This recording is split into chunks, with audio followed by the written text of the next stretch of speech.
यो सरकार नागरिक सरकार भनियो, स्वतन्त्र सरकार भनियो, तर प्रखरान्तरमा के देखियो भने यो त रासपाले यो चाहिँ कन्ट्रोल गरेको सरकार भयो। यो त रासपाको सरकार भयो। अब हजुर रासपाको हितमा काम गर्दैछ। किनभने मुद्दा फेरि यत्रो गम्भीर, किनभने यस्तो छ सम्पत्ति शुद्धिकरणको मुद्दा रहेसम्म रवि लामिछानेले कुनै पनि सार्वजनिक पद धारण गर्न सक्दैन। उनको पद निलम्बन रहन्छ। चुनावै जिते पनि उनको पद निलम्बन रहन्छ। तर अहिले के हुन्छ, जब यो सम्पत्ति शुद्धिकरणको मुद्दा हटाउने बित्तिकै त उनले चाहिँ संसदको पद ग्रहण गर्न सक्छ। प्रधानमन्त्री मन्त्री बन्ने बाटो खुल्यो हो। त्यसकारण अत्यन्त कपटपूर्ण तरिकाले राजनीतिक मिलोमतोको आधारमा, षड्यन्त्रको आधारमा, हेर्नुहोस् कानुनी प्रक्रियालाई चाहिँ राजनीतिक एउटा मिलोमतोको आधारमा, राजनीतिक आधारमा चाहिँ के छ भने त्यसलाई दुरुपयोग गर्न पाइँदैन। यो शक्तिको गम्भीर दुरुपयोग हो। त्यसकारण के छ भने आज चाहिँ भ्रष्टाचार चाहिँ के छ भने बढ्दैछ, कुशासन बढ्दैछ र चाहिँ के छ भने त्यसमा कुनै प्रभावकारी कदम चाहिँ सरकारले चाल्न सक्छ। जेनजीहरूको रगतमा, नवयुवाहरूको रगतमा बनेको यो सरकार हो।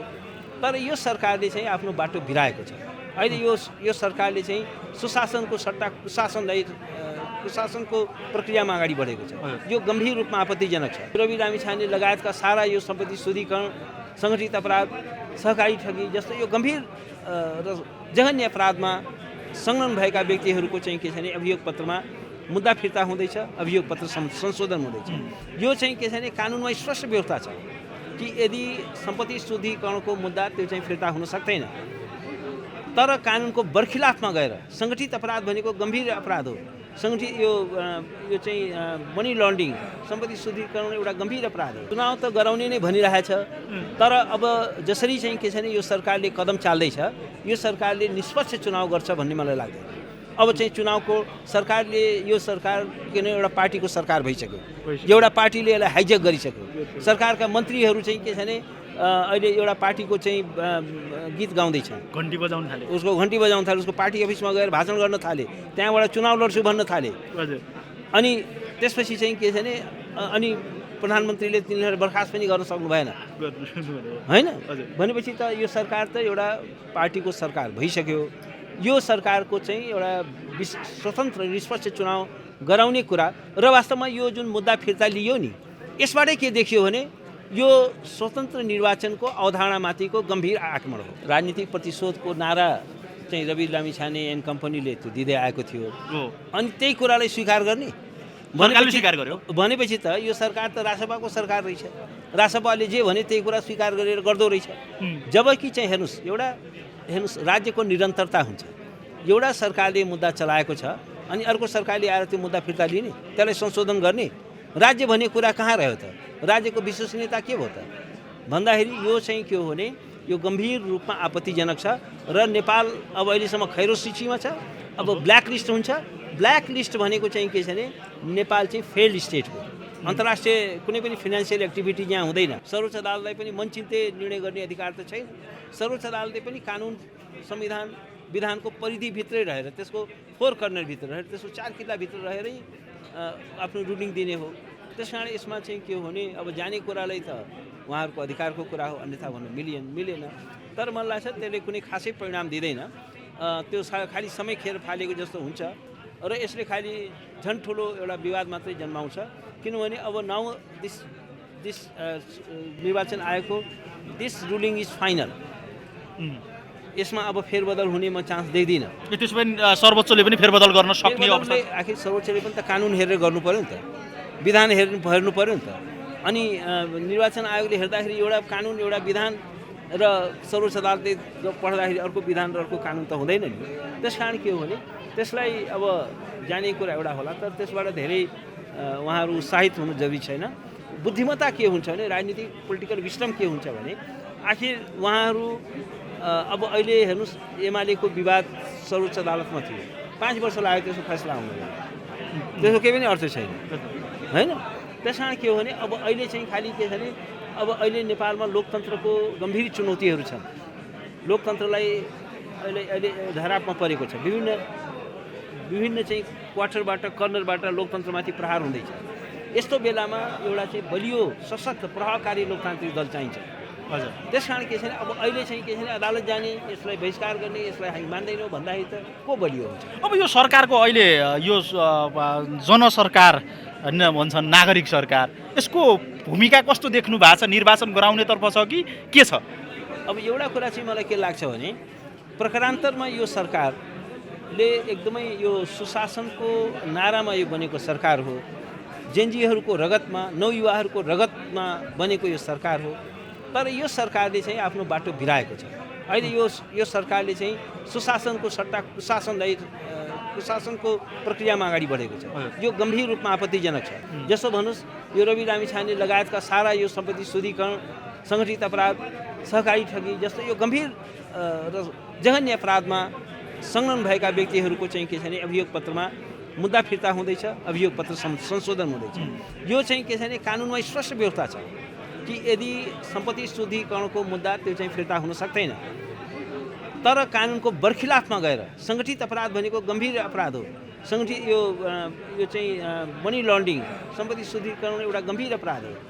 इन्टरनेसनल फाइनेन्सियल टास्क फोर्सले नेपालमा चाहिँ यो आर्थिक अपराधहरूमा चाहिँ प्रभावकारी अभियोजन भएन, गम्भीर आर्थिक अपराधमा संलग्न भएकाहरूले मुक्ति पाइरहेका छन्। त्यसकारण के छ भने उसले चाहिँ नेपाललाई ग्रे लिस्टमा राखेको छ। नेपालले यसलाई चाहिँ खैरो सूचीमा राखेको छ। हजुर र अब यसरी चाहिँ मुद्दा फिर्ता लिँदाखेरि अब अहिले त पहिला त रवि लामिछानेको मात्रै मुद्दा फिर्ता लिने कुरा आयो। त्यसपछि टेक्निकली एउटै अभियोग पत्रमा एकजनाको मुद्दा फिर्ता लिने, बाँकीको नलिने गर्दाखेरि त्यो टेक्निकली मिलेन। अब के गरिँदैछ भने एउटा बदनियतपूर्वक यो साराका सारा मुद्दाहरू फिर्ता लिने, पूरक अभियोगका सबै मुद्दाहरू फिर्ता लिने भन्ने लिँदैछ भनेपछि अब यो त विधिको शासनमाथिको गम्भीर आक्रमण हो। होइन सरकारले के भनेको छ? अब के हुन्छ भने नेपाल चाहिँ एउटा फेल स्टेटमा रूपान्तरित हुँदैछ। र एउटा कुरा म के भन्न चाहन्छु भने यो सरकार नागरिक सरकार भनियो, स्वतन्त्र सरकार भनियो, तर प्रकारान्तरमा के देख्यो भने यो त रासपाले यो चाहिँ कन्ट्रोल गरेको सरकार भयो। यो त रासपाको सरकार भयो। अब हजुर रासपाको हितमा काम गर्दैछ। किनभने मुद्दा फेरि यत्रो गम्भीर, किनभने यस्तो छ सम्पत्ति शुद्धिकरणको मुद्दा रहेसम्म रवि लामिछानेले कुनै पनि सार्वजनिक पद धारण गर्न सक्दैन। उनको पद निलम्बन रहन्छ। चुनावै जिते पनि उनको पद निलम्बन रहन्छ। तर अहिले के हुन्छ जब यो सम्पत्ति शुद्धिकरणको मुद्दा हटाउने बित्तिकै त उनले चाहिँ संसदको पद ग्रहण गर्न सक्छ। प्रधानमन्त्री मन्त्री बन्ने बाटो खुल्छ नि हो। त्यस कारण अत्यन्त कपटपूर्ण तरिकाले राजनीतिक मिलोमतोको आधारमा षड्यन्त्रको आधारमा हेर्नुहोस्, कानुनी प्रक्रियालाई चाहिँ राजनीतिक एउटा मिलोमतोको आधारमा, राजनीतिक आधारमा चाहिँ के छ भने त्यसलाई दुरुपयोग गर्न पाइँदैन। यो शक्तिको गम्भीर दुरुपयोग हो। त्यस कारण के छ भने आज चाहिँ भ्रष्टाचार चाहिँ के छ भने बढ्दैछ, कुशासन बढ्दैछ र चाहिँ के छ भने त्यसमा कुनै प्रभावकारी कदम चाहिँ सरकारले चाल्न सकेको छैन। अब जसरी तपाईँले भन्नुभयो यो सम्पत्ति शुद्धिकरण लगायतका लगभग 150 जनाको मुद्दा फिर्ता लिने निर्णय गर्यो। सरकारले के भनेको छ भने जसरी पीडितहरूले पैसा फिर्ता दिने बाटो खुल्यो, सम्पत्ति शुद्धिकरण र त्यो जोडेर राजनीतिक प्रतिशोध मात्रै गरिएको थियो रवि लामिछाने लगायतका व्यक्तिहरूमाथि भनेर भन्यो नि त सरकारले। होइन यस्तो छ, राजनीतिक प्रतिशोधको नारा चाहिँ रवि लामिछाने एन्ड कम्पनीले त्यो दिँदै आएको थियो। अनि त्यही कुरालाई स्वीकार गर्ने स्वीकार गर्यो भनेपछि त यो सरकार त रासपाको सरकार रहेछ। रासपाले जे भने त्यही कुरा स्वीकार गरेर गर्दो रहेछ। जबकि चाहिँ हेर्नुहोस् राज्यको निरन्तरता हुन्छ। एउटा सरकारले मुद्दा चलाएको छ अनि अर्को सरकारले आएर त्यो मुद्दा फिर्ता लिने, त्यसलाई संशोधन गर्ने, राज्य भन्ने कुरा कहाँ रह्यो त? राज्यको विश्वसनीयता के भयो त भन्दाखेरि यो चाहिँ के हो भने यो गम्भीर रूपमा आपत्तिजनक छ। र नेपाल अब अहिलेसम्म खैरो सूचीमा छ। अब ब्ल्याक लिस्ट हुन्छ। ब्ल्याक लिस्ट भनेको चाहिँ के छ भने नेपाल चाहिँ फेल्ड स्टेट हो। अन्तर्राष्ट्रिय कुनै पनि फाइनेन्सियल एक्टिभिटी यहाँ हुँदैन। यहाँ चाहिँ अन्तर्राष्ट्रिय ब्याङ्कहरू पनि आउँदैन, विदेशी सहायता पनि आउँदैन, विदेशी लगानीकर्ता पनि आउँदैन भनेपछि यो त आत्महत्याको बाटो हो। यो राष्ट्रको लागि यो आत्महत्याको बाटो हो। चुनावी माहौल बनाउन गर्यो कि होइन? चुनाव माहौल एउटा चौथो दलको नेतामाथि त्यत्रो अभियोग पत्र लागेको छ, यस्तो छ जबरजस्ती थुपार्यो भने सरकारले जबरजस्ती थुपार्यो जबरजस्ती थुपार्यो भने पनि अब अदालतमा यो मुद्दा पुगिसक्यो भनेपछि यो अदालतले त प्रमाण हेरेर एउटा निर्णय गर्ला नि त। यो त अदालतको स्वतन्त्रतामाथिको पनि हस्तक्षेप हो नि, न्यायिक प्रक्रियामाथिको हस्तक्षेप हो नि, न्यायिक विचलनको अवस्था हो नि। अदालतको जुन स्वतन्त्रता छ, निष्पक्षता छ, त्यसलाई पनि अपहरण गरेको भयो नि। यसले यसबाट के हो भने न्यायको जुन पवित्रता हो, न्यायिक प्रक्रियाको जुन पवित्रता हो त्यो खण्डित भएको छ, त्यसलाई चाहिँ समाप्त गर्ने काम भएको छ।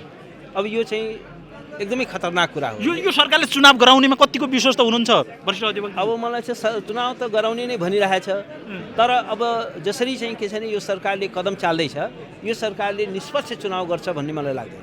अब चाहिँ चुनावको सरकारले यो सरकार किन एउटा पार्टीको सरकार भइसक्यो, एउटा पार्टीले यसलाई हाइजेक गरिसक्यो। सरकारका मन्त्रीहरू चाहिँ के छ भने अहिले एउटा पार्टीको चाहिँ गीत गाउँदैछन्, घन्टी बजाउन थाले, उसको घन्टी बजाउन थाले, उसको पार्टी अफिसमा गएर भाषण गर्न थाले, त्यहाँबाट चुनाव लड्छु भन्न थाले। हजुर। अनि त्यसपछि चाहिँ के छ भने अनि प्रधानमन्त्रीले तिनीहरू बर्खास्त पनि गर्न सक्नु भएन होइन। भनेपछि त यो सरकार त एउटा पार्टीको सरकार भइसक्यो। यो सरकारको चाहिँ एउटा स्वतन्त्र निष्पक्ष चुनाव गराउने कुरा र वास्तवमा यो जुन मुद्दा फिर्ता लियो नि, यसबाटै के देखियो भने यो स्वतन्त्र निर्वाचनको अवधारणामाथिको गम्भीर आक्रमण हो। अब जसरी अब सुन न, मुद्दा फिर्ता लिएर तपाईँले के गर्दैछ? तपाईँले चुनावको निष्पक्षतालाई चाहिँ ध्वस्त गर्दै हुनुहुन्छ, निर्वाचनको पवित्रतालाई ध्वस्त गर्दै हुनुहुन्छ। एउटा गम्भीर मामला लागेको व्यक्ति जो निर्वाचनमा गइरहेछ उसको चाहिँ मुद्दा फिर्ता लिनुको मतलब के हो? उसलाई क्लिन चिट दिएको होइन भनेपछि सरकार कहाँ निष्पक्ष रह्यो त? एउटा पार्टीको सरकार भएन। त्यस कारण यो चाहिँ एउटा गम्भीर मामिला छ। अब चाहिँ के छ भने यो निष्पक्ष र स्वतन्त्र निर्वाचनको चाहिँ सम्भावना रहेन। र प्रधानमन्त्रीजीले के बोल्नु भएको छ भने उहाँले सङ्केत हामीले बुझ्नुपर्छ। उहाँले भन्नुहुन्छ अब चाहिँ नयाँ मान्छे आउनुपर्छ। नयाँ मान्छे कसलाई भन्नु खोज्यो? जेनजीलाई भोट दिनुपर्छ भन्यो उहाँले त प्रधानमन्त्रीले। छैन, उहाँ जेनजीलाई भने छैन। जेनजीको कुनै पार्टी पनि छैन। जेनजीको कुनै पार्टी छ र? हो। अब रासपा भनेको त्यही पार्टी होइन जसले चाहिँ जेल तोडेर हजारौँ कैदीहरूलाई भगाएको होइन, आफू पनि भागेको, कृत्य चाहिँ के छ भने कागजात पेश गरेको त्यही होइन। अनि त्यसलाई चाहिँ के छ भने र बालेनजी त्यही सहकारी ठगीमा गम्भीर मामिला चलिरहेको व्यक्तिलाई नेता मानेर दौडेर गएको होइन हो। त कहाँ रह्यो सरकारको निष्पक्षता? भनेपछि चाहिँ के छ भने यो चाहिँ नयाँ चाहिँ राम्रो, नयाँ हुनु आफैमा कुनै योग्यता होइन। उहाँले प्रधानमन्त्री पाउनुभयो नि त अधिवक्ताजी। हो त प्रधानमन्त्री पाउनुभयो त राष्ट्रले पाउनु पर्यो। राष्ट्रले के पायो त? यो उहाँको लागि हो र? यो राज्य भनेको उहाँको लागि बनायो हो र? राष्ट्र भनेको हामी जनताहरूको हरेक नागरिकको राज्य हो। त्यसको चाहिँ उसको न्याय हुनु पर्यो, उसको प्रगति हुनु पर्यो, राष्ट्रको प्रगति हुनु पर्यो। अब यो 21 गते नै चुनाव हुने, यो काङ्ग्रेसको विवादले गर्दा अन्य कारणले गर्दा 21 गते नै चुनाव हुनेमा दुविधा छ भन्छन्। के छ हजुरको भनाइ? अब अहिले पनि यो सरकारले चुनावको लागि एउटा विश्वसनीय वातावरण बनाउन सकेको छैन र यस्तो यस्तो कदमहरू चाल्दैछ जसले गर्दाखेरि के लाग्छ भने यो सरकार चाहिँ चुनावै गराउन चाहँदैन। मुद्दा फिर्ता लिने, के लिने, निर्वाचनको पवित्रतालाई प्रभावित गर्ने र अहिलेसम्म चाहिँ भागेका जुन कैदीहरू तिनीहरूलाई एउटालाई पनि समात्नै नसक्ने, हतियारहरू लुटिएका छन् त्यो चाहिँ समात्नै नसक्ने, त्यो त रिकभर गर्नु पर्यो नि। सार्प सुटरहरू अहिले बाहिर छन्, खतरनाक अपराधीहरू बाहिर छन् र त्यसबाट चाहिँ के छ भने एउटा स्वतन्त्र र निष्पक्ष चुनावको चाहिँ ग्यारेन्टी चाहिँ गर्न सक्नुपर्छ, सुरक्षाको प्रत्याभूति गर्न सक्नुपर्छ। तर म चाहिँ चुनाव हुनैपर्छ भन्ने मान्यतामा विश्वास राख्छु। अब दुर्गा प्रसाईको पनि मुद्दा फिर्ता लिने सम्झौता भएछ। यहाँ त सबैको मुद्दा फिर्ता लिने, अपराध गर्नुहोस् मुद्दा फिर्ता हुन्छ। तपाईँ के छ भने यो राजनीतिक आवरणमा चाहिँ मुद्दा फिर्ता लिने जुन कुरा हो यो चाहिँ राज्य नै अपराधी भएको हो, स्टेट क्रिमिनालिटी हो। Now the state has became a criminal. र हरेक नागरिकलाई चाहिँ के छ भने न्यायको अधिकार छ। हरेक नागरिकलाई एउटा अपराधमुक्त समाजमा बाँच्न पाउने अधिकार छ। आज के छ भने अपराधीहरूको चाहिँ राज्य हुन गइरहेको छ। मास स्केलमा जेल ब्रेक गराएको व्यक्तिलाई अब हामी चाहिँ नेता मान्दैछौँ, गृहमन्त्री भन्दै हुनुहुन्छ। म त के भन्दैछु भने हामी नेपाली समाज अहिले हामी सामूहिक आत्महत्याको बाटोमा जाँदैछौँ, रुग्ण भइसक्यो। यस्ता व्यक्तिहरूलाई चाहिँ के छ भने नेता मानिँदैछ, यस्ता व्यक्तिहरूलाई चाहिँ मसिहाको रूपमा प्रचारित गरिँदैछ। यो त नेपाली समाज एउटा सामूहिक आत्महत्याको बाटोमा जाँदैछ जस्तो मलाई लाग्छ।